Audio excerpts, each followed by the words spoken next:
All right, today we're dealing with a common Chevy problem. The shock mount had rotted off the tube going across, and here's the old one. It is all rotted out.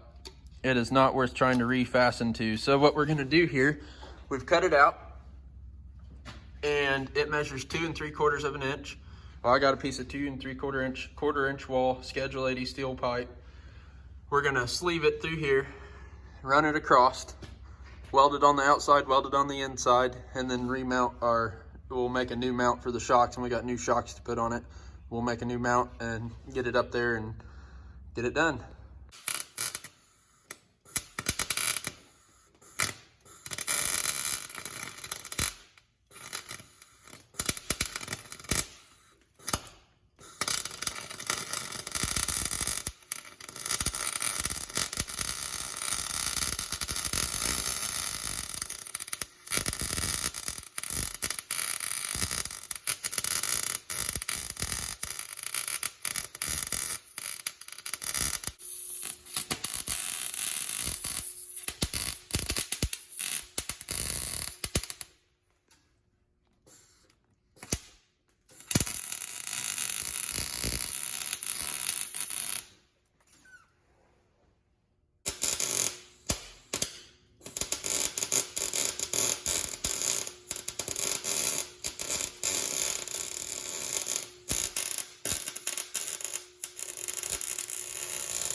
I hate weld.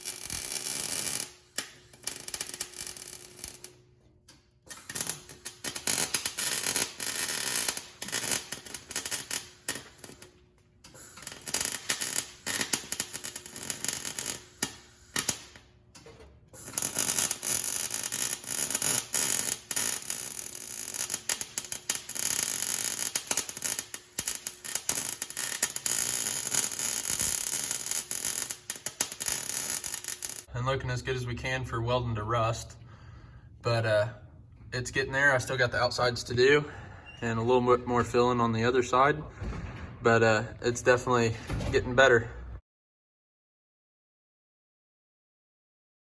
All right, what I'm gonna do now is I'm gonna replicate out of quarter inch steel some new plates for the shock mounts. To get them clocked in the right position, be the right offset, what I'm gonna do is I've measured my total length and my total width. Then I'll measure what my skinny point is, and it tapers in a triangular pattern into the center. So whatever my width is here, I'll find my center point and then measure out from the center for my edges and then mark my corners in. And then the new tube is a little bit smaller, so if I varied from hugging the bottom versus the top, then I will offset this notch here versus top and bottom. You'll see when I get it drawn out and when I get the pieces cut. And this is what our cardboard replica mount will look like. We're gonna make 2 of these because it gets one on either side, but this is the same size hole, which is a 5/8 hole, and the same size as all the dimensions. The only difference is this is a little smaller because the tube that we're putting it on is a little smaller, but this is the same brackets. The GM one has a factory top piece on it, but it's not made out of 1/4 inch thick material. This one will be made out of 1/4 inch thick material. I will add a top piece to keep it from wanting to bend and bind, but this will be the fix for it. Got our pieces made. It's a little crude on the side where we got to do the welding, but when I fill all this in with weld, get all this cleaned up, you won't even notice if it's got a little ripple or whatever. I am going to clean it up with a deburr tool around here and get it a little smoother. I'm going to sand all this down with a flap wheel where I'm going to weld everything, and the same thing on that pipe so I get a good weld to it.